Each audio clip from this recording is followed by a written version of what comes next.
Hey everyone, Flo from Off to Lens here, and today we're going to talk about the new DZO ARLES primes. I have recently shot a short film with these lenses, so in this video I want to talk about my experience with them, what I like and don't like about these lenses, and whether or not I would recommend them. As always, before I start, don't forget to subscribe to see more videos like this one, and let's get into it.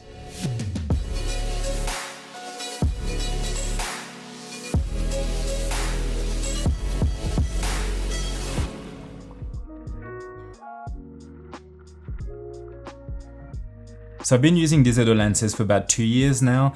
I've started with the Pictozooms, and then I used the Vespeed Retros for 2 of my documentaries.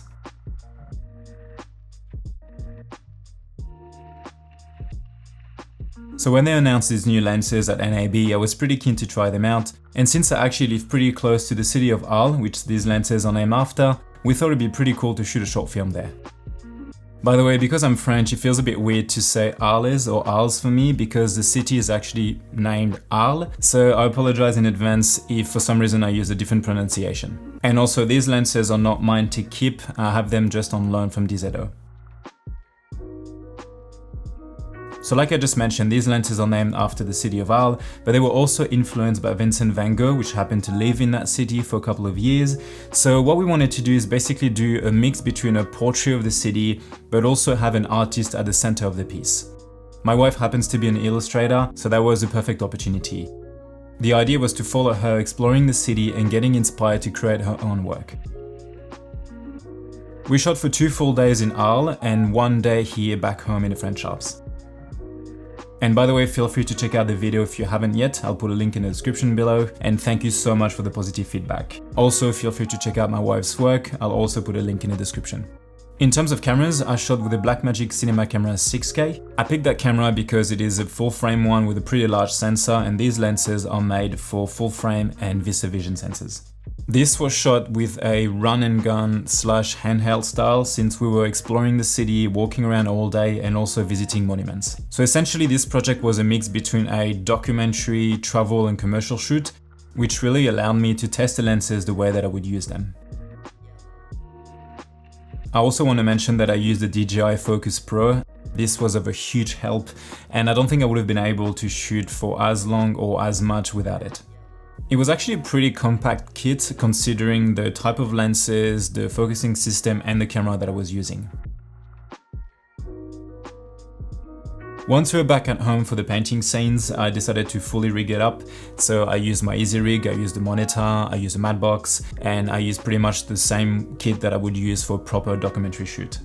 As always, you can find all the gear listed in the description below. Now let's get into the lenses. So the kit that I have consists of 5 lenses, the 25mm, the 35mm, the 50, the 75mm, and the 180mm. And they also have plenty of other focal length. All these lenses are manual Cine lenses and they are all T1.4, but the 180mm is a T2.4. They cover full frame sensors and even Vista vision thanks to the large image circle. And they also feature an impressive 16 aperture blades. You can get them in both PL and EF. I got the PL versions, but I swapped the mounts to EF. These lenses are also very well made and they feel extremely sturdy. And they also look beautiful in my opinion. In terms of weight, they're roughly between 1.4 and 1.9 kilos. And for size, here's one compared to my Canon Zoom 16-35 and compared to my Siri Jupiter Cine Prime. At the front, they have an 86mm front thread and a 95mm outer diameter. When it comes to price, they retail at around $2,100 per lens or $9,700 for a set of 5. You can find more info on these lenses in the link in the description below. Now let's talk about the things that I like about these lenses. The first thing is that these lenses are very fast. At T1.4, these are some of the fastest lenses I've ever used, and it's really impressive on a full frame sensor. Not only you can get a crazy shot of depth of field, but it also allows you to shoot in low light. A lot of my evening and blue hour shots were actually shot at ISO 400 because I was shooting wide open. And I don't think I went higher than 1250 even when it was super dark. So this is extremely useful. Shooting wide open at T1.4 also allowed me to focus the viewer's eyes on the pen or a specific part of a drawing, for example. And these lenses are quite sharp even at T1.4. Most of the project was actually shot between 1.4 and 2.8. Next is the image. I really like the look of these lenses. You can tell you're using high quality cinema glass straight away. The ARLES lenses are on the clean side and they have very controlled contrast and flares. This is something that I like because it allows you to use these lenses on a wide variety of projects. For example, the Vespid Retros that I've used have a huge amount of characters, which is cool, but you might not be able to use them on all projects similar to vintage glass. And the ARLES lenses still have character, but it is subtle. I also really like the bokeh, especially on the longer lenses like the 75mm. I think this is probably due to the 16 aperture blades. And on some of the shots I even noticed a bit of a swell, which I really like. Someone actually left a comment on the video that sums up pretty much the look of these lenses for me as well. Clean but not clinical, and pleasing focus in bokeh, plus neutral yet somehow has character. I don't think I can find a better way to describe the look of these lenses, so thank you. Next is the shooting experience, which is obviously very important. These lenses are great to use. I shot for 3 full days pretty much from sunrise to nighttime and I really enjoyed it. The focus and aperture rings, for example, are very smooth and precise with the right amount of rotation and resistance. They're also quite easy to calibrate on a DJI Focus Pro, and I used the lower setting on the motors just to get that natural look and feel. And being cinema lenses, they also have the same size and the same position when it comes to the gear pitch, so that made it quite easy to swap lenses throughout the shoot. It was just me and my wife using backpacks in the middle of the city. It was actually quite quick and easy. Having lenses that cover full frame means that you can actually use them on full frame cameras, but also on Super 35 cameras. These days I tend to gravitate towards full frame glass because I find them more versatile and future-proof, especially now that I use the Cinema Camera 6K and I will most likely use the Pixies very soon. I shot this project in 6K DCI because I knew that I wouldn't deliver open gate, but I decided to put the 25mm open gate just for testing to see if I could see any vignetting, and there was no issue whatsoever. I think consistency is quite important across the set, especially if you're about to film the same scenes with different focal length. We constantly swapped lenses during the shoot and it never altered the look or the feel of the image. Next we have the build quality. These lenses feel extremely well made and you notice that as soon as you pick one up. There is a decent weight to them and they feel quite tight and very well assembled. I've used different cinema lenses over the past few years and these are definitely some of the best when it comes to build quality. So I was quite pleased on the focus distance with these lenses, especially on the 25 and 35mm, and the lens that I was using just prior to that shoot was the Mir Soviet 37mm, which has a ridiculously long focus distance that's very frustrating. So I was quite happy to have the ability to get close to my subject, which was quite important for that type of shoot. So focus breathing is also pretty good. I didn't do any actual proper tests for it, but I did rack focus a few times throughout the shoot and I didn't notice any issues whatsoever. So I only got to try and use 5 lenses out of the full set, but when they all become available, it's pretty impressive. I think between 14mm and 118mm that allows you pretty much to cover any situation. Next is the external look. I know this is very subjective, but I really like the way they look. I'm a big fan of the yellow writing. Just to give you an idea, I got stopped about 20 times when I was shooting just because people were curious about what lenses I was using. They look the part, they look expensive, and to me, they don't look like affordable Cine glass, if that makes sense. And lastly, we've got the 86mm front thread and a 95mm outer diameter. I like having both because it gives me the option to use a lightweight VND, like I did for most of the shoot in ARLES, but also allows me to use a clamp-on matte box straight away on it like my Nisi one. So because I knew that we would be shooting in a city, in gardens, in monuments, I knew that there would be heaps of people around. I wanted to have a compact setup, so I bought a cheap 86mm front thread ring with a step-up one to 95mm so I could use my Nisi Swift VND, and I worked that really well. And when I was back home, I decided to use the matte box because I wanted to also have the experience shooting with these lenses the way that it's intended, like with a full cinema kit. To be completely honest with you, there's not much that I don't like about these lenses, especially for what you get at that price. I think it's more about things that bothered me while I was shooting or things that I think could be improved. So first of all is weight and size. Obviously these lenses are T1.4 and are made to cover full frame and Vista vision, so obviously they're going to be quite bulky and heavy. And I don't think they're particularly big for cinema lenses, especially ones that are that fast. There are plenty out there that are much bigger, but I'm talking about the way that I was using them. Because I was shooting handheld, run and gun by myself as a solo shooter, weight and size is obviously important.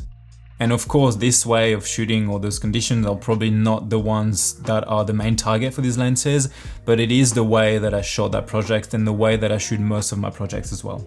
Just to give you an idea, these lenses essentially are double the size and weight of the Vespids, and you can really feel it. This means that you need, for example, lens support, and you can't really shoot just with the camera and the lens. And since I was also using an adapter on a 6K full frame, you could really tell that I was putting a lot of pressure on the mounts. I think, for example, a camera like the Pixis would be better suited, or the Ursa, as they both have a stronger body in a different shape. That being said, I was actually quite comfortable using the DJI Focus Pro, especially the grip, and using a top handle and a strap. So I did shoot handheld for most of the time, but I also of course used a tripod for the 180mm when I was back home, and also for some of the shots with the 75mm.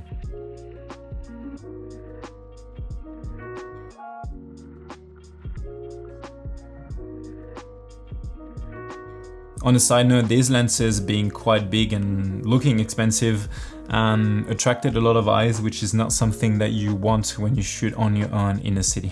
I also want to mention that it was a maximum weight that I could put on my Ronin RS4 Pro, which meant that I could only do follow shots because I wasn't able to tilt up or down.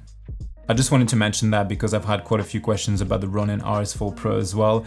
So it does work, but you just have to be aware of the limitation because of the weight. I think it is pretty much 4.5 kilos total, the kit that I had. If you use a lens that's nearly 2 kilos, plus the camera, the cage and the accessories, you get to that 4.5 kilo limit pretty quickly. Again, it's pretty impressive that it actually does work, that you're able to balance such like proper cinema lenses and cinema cameras on a very small handheld stabilizer like the Ronin. And I was actually quite happy with the shots that I got. So these lenses are quite big and heavy, but I was still able to carry 3 of them in my wanted backpack, the 41 liter, which is pretty handy. The Ars lenses are cinema lenses that cover full frame Vista vision, that are super fast at T1.4, so they have to be quite big and they have to be heavy. There's a lot of glass in there, and they're extremely well made as well because they are made for larger cameras and setups and things like that. If you want something more compact, then the Vespids are still there. And just because I've been asked a few times since I've posted the video, what would I choose between the Rs and the Vespids? I think it comes down to the project as always. If I was to shoot run and gun handheld outside on my own, I would probably pick the Vespids. Just because it's more compact and they're more lightweight. But if I could rig up the camera, if I was to shoot in a more controlled environment, if I had people with me, like 1 or 2 people, then I would definitely pick the Rs, or if I needed to shoot in low light, for example. Or if shooting wide open at T1.4 and having that crazy shallow depth of field, that really focused look was part of the brief, then obviously I would pick the Rs. I think overall the Rs offer more in terms of features and versatility, but as always, it depends on the project. Clean look. So yes, I know that I said that I liked having a clean look, but I think sometimes when I use cinema lenses, I just want a little bit more character. On the website, there's actually a statement that says that there is a coating to minimize reflections and effectively reduce stray lights and ghosting. This ensures stable and controllable flares. And this is exactly what they do and how they perform, and I think, honestly, I would always pick less character than too much character. And I do like the fact that I was able to point at the sun or at super bright lights without getting any ghosting or crazy flares. So on some of the shots there is a bit of CA, it's not a crazy amount, it's barely noticeable.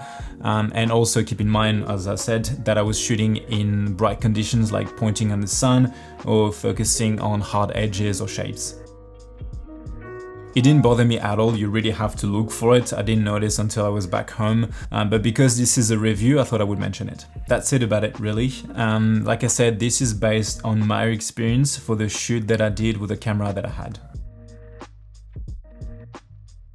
So yes, I would 100% recommend the DZOFILM Primes. I think these are great lenses to buy or to invest in, as they are very versatile in my opinion. So not only you can cover full frame sensors, but you have the choice of many different focal lengths, they are very well made and look great, and you can shoot in low light thanks to the super fast aperture. And of course the image you're able to get from them is quite beautiful too. I think when you consider the price, the quality and the features you get, they made a pretty competitive set of lenses. That's it for me for today guys, hopefully you've enjoyed this video. If you did, please consider subscribing and let me know if you've got any more questions. And as always, thanks for watching and I'll see you in the next one. Bye. Also, feel free to check out my 2 ebooks, Freelance Documentary Filmmaking and Travel Cinematography, where you can find a streamlined but comprehensive overview from pre-production all the way to marketing, built on years of my own experience shooting short documentaries and travel videos around the world. And if you are interested, I'm also doing filmmaking mentoring sessions when you can ask me anything about a wide variety of topics.